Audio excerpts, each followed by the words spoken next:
সকলোলৈকে ৰঙালীৰ আন্তৰিক ওলগ জনালোঁ। আজি মই বনাবলৈ লৈছোঁ মালপোৱা পিঠা বা ধূপ পিঠা।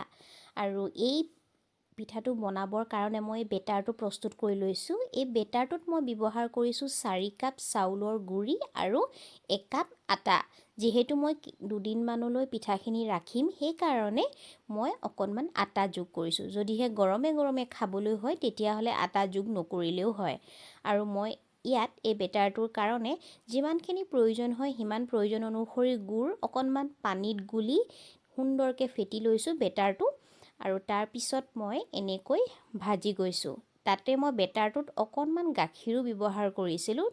তিনি চামুচমানৰ জোখৰ মই অকণমান গাখীৰ ব্যৱহাৰ কৰিছিলোঁ।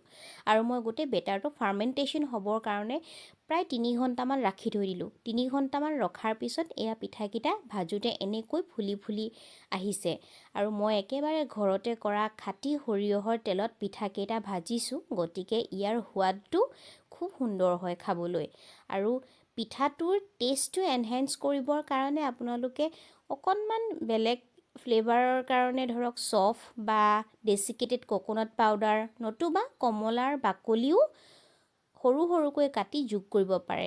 শুকুৱাই থোৱা কমলাৰ বাকলি যদি সৰু সৰুকৈ কাটিয়ে পিঠাটোত যোগ কৰা হয় তেতিয়া এটা বেলেগ টেষ্ট আহে। মই কেতিয়াবা এনেকৈ দিওঁ, খাবলৈ খুব ধুনীয়া এটা সোৱাদ আহে, মানে কমলাৰ গোটেই ফ্লেভাৰটো পিঠাটোত বিয়পি পৰে।